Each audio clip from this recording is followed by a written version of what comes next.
thank you so much for being here and sticking with us tonight. So thank you for being here. We created this space to be a place where our community could gather, and I'm particularly excited to have this community here and having this conversation tonight. So thank you for being here. I know it's a late night. The piece of this conversation that I was hoping to have with you all tonight is around building belonging. And when I say building belonging, what I mean is creating a workplace that works for everybody.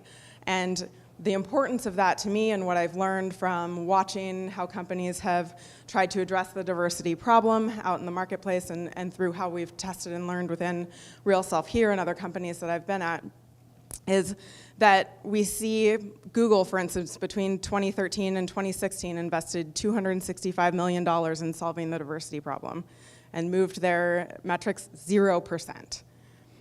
I talked to Melinda Gates's personal organization, Pivotal Ventures, a couple of years ago when they were just starting their women in tech work. And I asked, well, where are we failing in this pipeline? Because I hear about the pipeline problem all the time. And they said, well, with all of our data and all of our research, and we've done a ton of research on this, it's literally every step of the way. There's no single point of failure. It's literally birth to retirement. We're losing women and diverse talent out of our workforces. And I think about those things, the enormity of the problem, how much money has been invested in solving them. It's paralyzing. And I feel like at our companies, we're just putting our fingers in the holes in the boat, trying to continue to bring in more and more diverse talent as we're losing talent faster than we can bring it in. And so I've shifted my focus personally and in the way that we're approaching things here at Realself to focusing on building belonging, building a sense of inclusion that keeps people rooted in the company that they're at currently. So I'm going to use Realself as a case study tonight just because I'm in the thick of it right now. But you know, hopefully most of this will apply to your worlds as well. For a little bit of context, so I started at Realself in April of 2016. Since the beginning of 2016, we've grown 500%. Our entire staff base. We started measuring these metrics when I started in the middle of 2016, and we were at 60% women and had a strong baseline in women in tech and in our racial and ethnic diversity as well. So we started with a really strong baseline, and I'm really appreciative of that.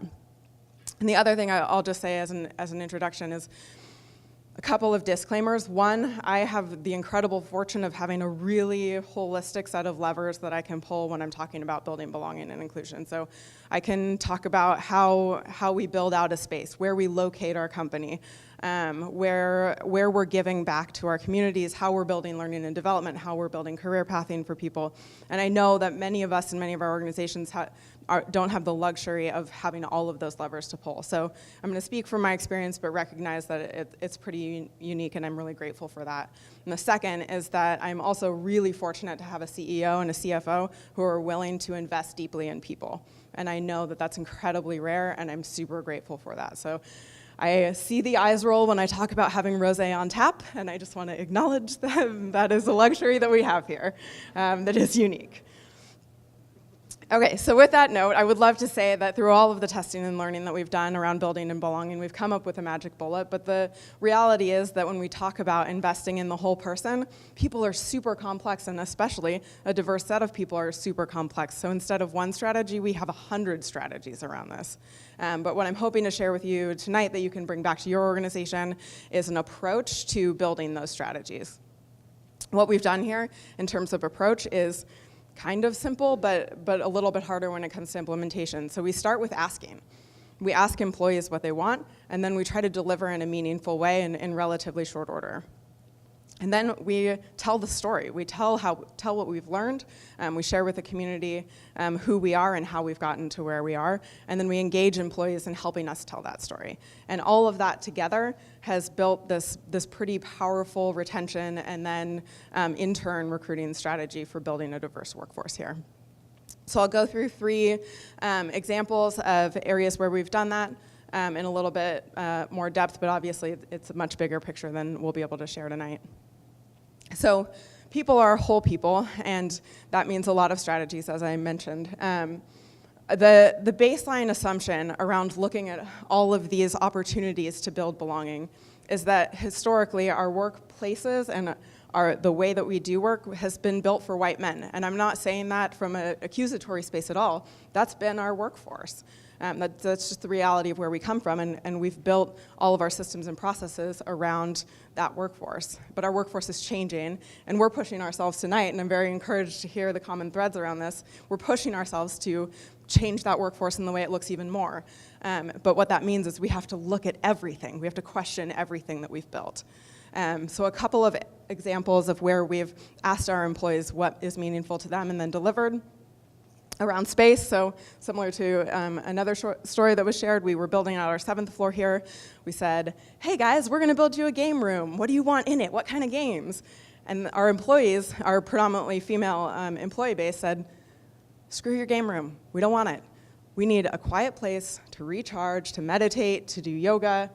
Please, just give us a place to get away from it all and find a break in the middle of our crazy days. So scrapped the game room and built a transformation room.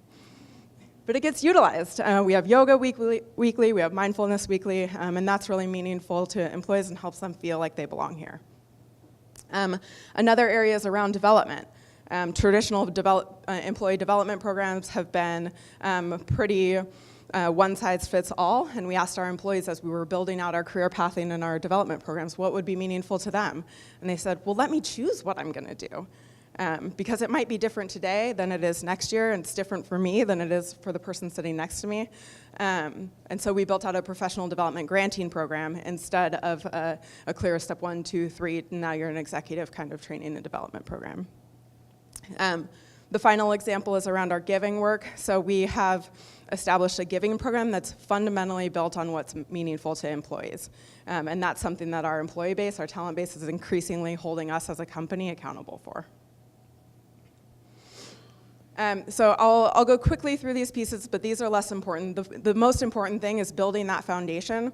When you build a place of belonging for people, they stay. They stay through major life events, they stay through economic downturns, and they stay through business challenges. And that's what we've learned here that's incredibly powerful. And once you have that root in retention, you're able to share authentically these stories, and that in turn brings that similar people into your organization. And so that's what we have seen here through some non-traditional means of creating Instagrams that have been wildly popular. People aren't using Glassdoor as much anymore.